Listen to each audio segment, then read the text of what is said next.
Welcome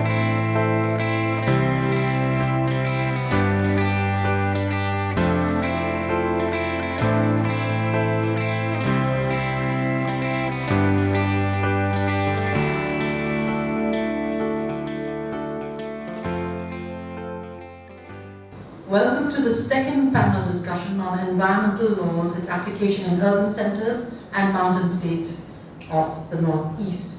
We are focusing here on Nagaland and in particular Dimapur. This time we focus on the participation of citizens in environmental awareness drives. In the last discussion, in the last panel discussion, we had people from various backgrounds, including the judiciary and people, activists from on the environmental policies, implementation of such laws. What came out of that discussion was that there seemed to be a lack of participation from citizens, and there was definitely a clear misunderstanding and as to who should be responsible, the state or the people responsible for their environment. So I hope that with the panelists with me today here, we will be able to answer some of these questions and bring to fore some of the shortages and challenges that are faced in creating a secure and safe environment. With me today is Ms. Vimenor Angami, who is the Vice President of the Naga Women's Board, Dimapur, and also Mr. Alkonan Osakam, who is with Living for Environment, abbreviation is LIFE, and also Mr. Kishore Das, who is with Act of Kindness and in partnership with Better Dimapur, the Dimapur Municipal Corporation Initiative, and also Mr. Ahidul Rahman, the Working President of the Municipal Council, the Muslim Council of Dimapur. Thank you so much, all of you, for being here. Can I start with you, Mr. Rahman, to briefly outline what is the work of the Muslim Council Dimapur since its inception in the 1930s? Actually, madam, it was not started in 1930s. Muslim Council was established in the year 2000. Okay, the council. But the community has got a background history from 1890. We have a burial ground in the heart of the city. You might have seen near the hillstalls in Maham. So the entire city has grown up around that burial ground. As a community, we thought it's our responsibility to make it environmental friendly to the citizens of Dimapur. So this is the Kabristan that you're talking about, yeah, which is located in the southeast of the city. Almost in the central part of the city, near the Deluxe Point. As you go from Deluxe Point to Khelmore, you will find on the left side of the road.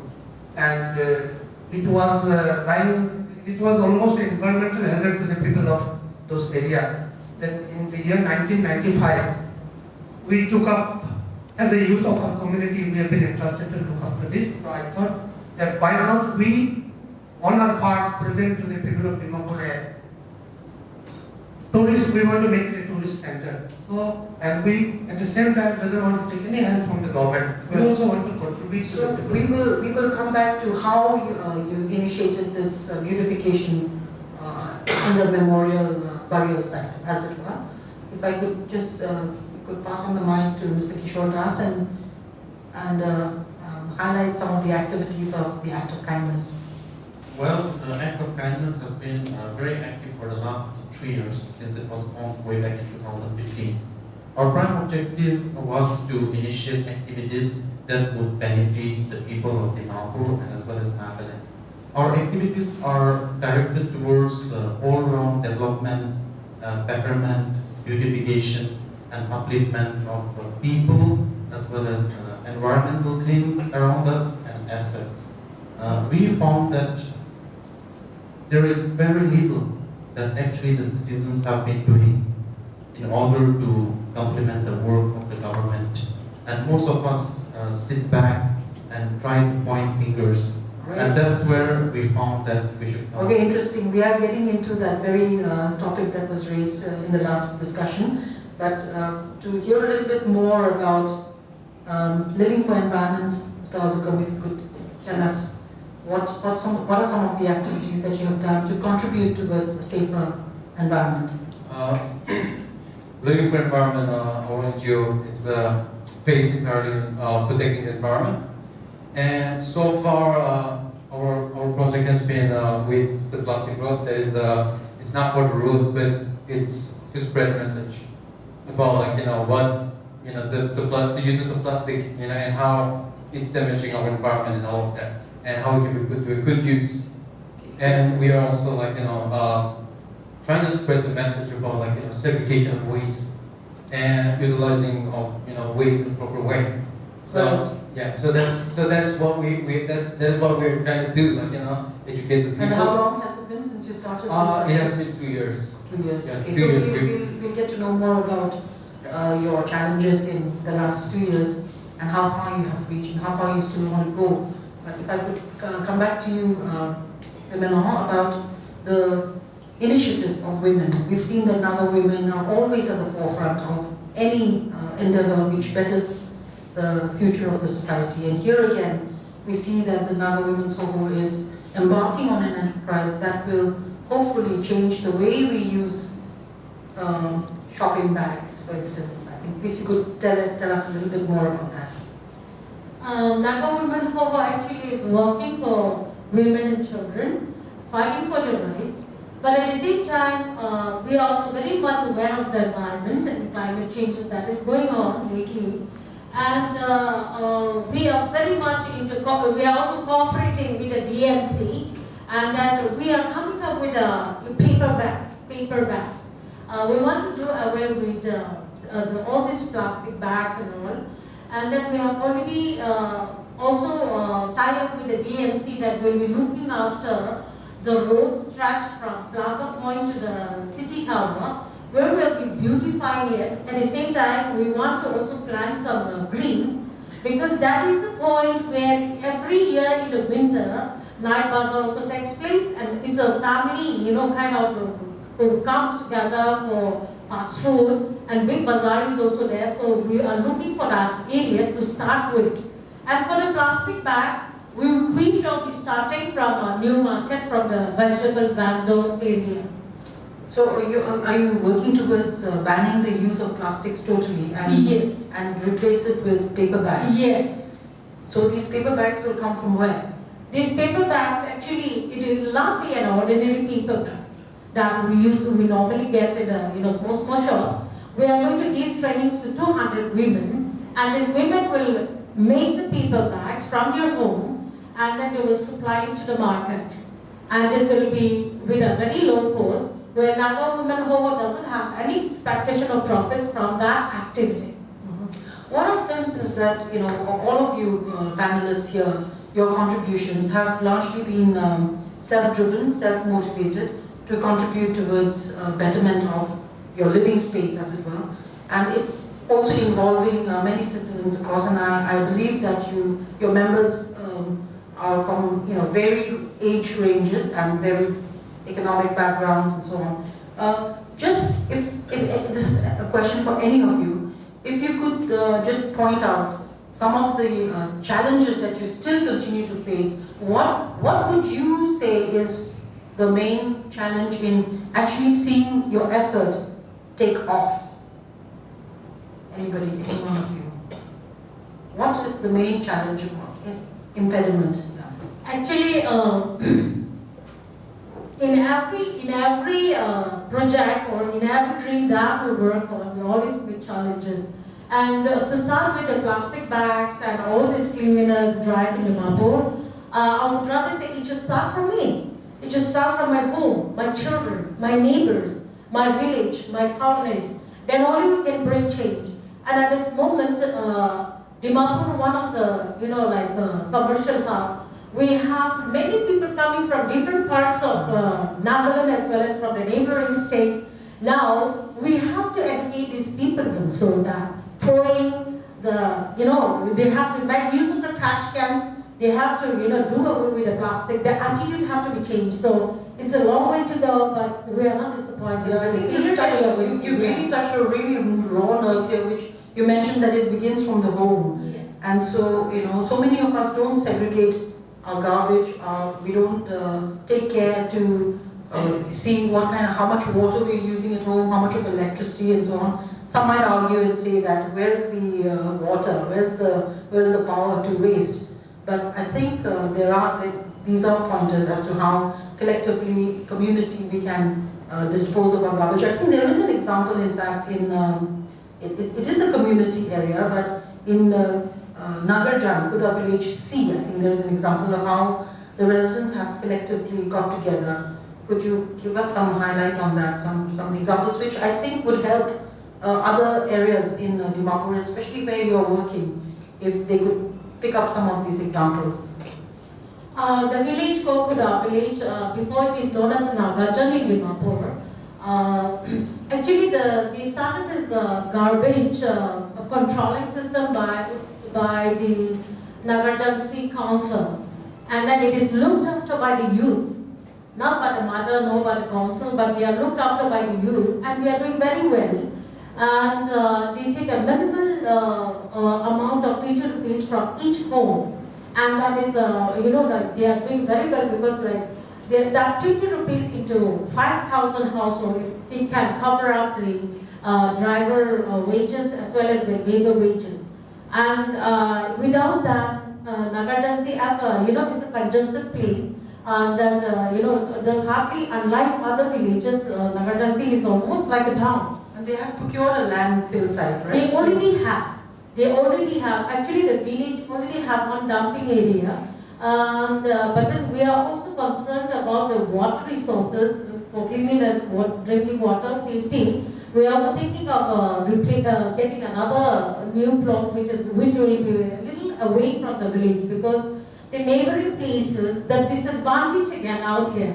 The neighboring, those who are staying very close to the dumping area, they are saying that the water's color is becoming darker and the smell is also changing. So these are some of the disadvantages that we meet every time that when we try to work on the dustbins and all. So, Mr. Das, is there anything that you could take from there, or which you see in your line of work as well? Some of the challenges that you face because you mentioned that the citizens have to come forward, but then again you have there's an agency that is supposed to take care of this.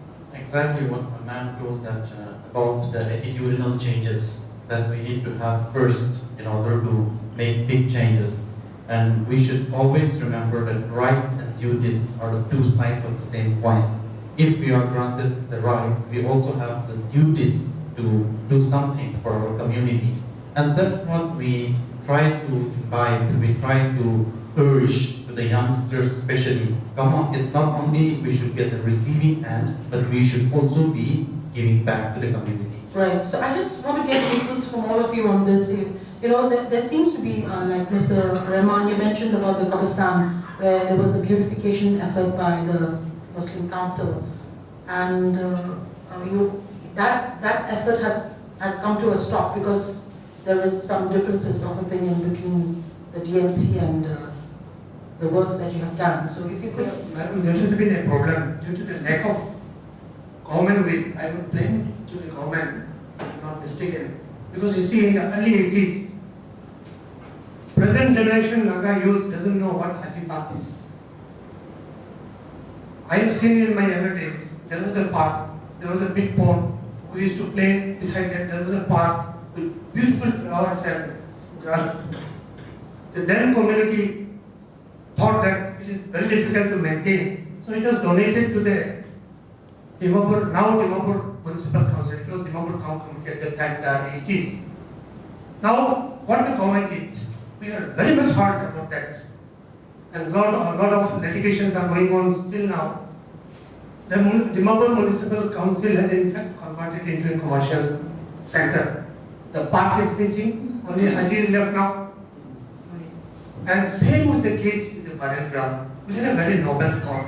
We thought we will give back to the society because we are seeing that. We've seen that. Haji Park may be one example. The other example, of course, is that we're all familiar with the pond, which is directly opposite the tourist lodge.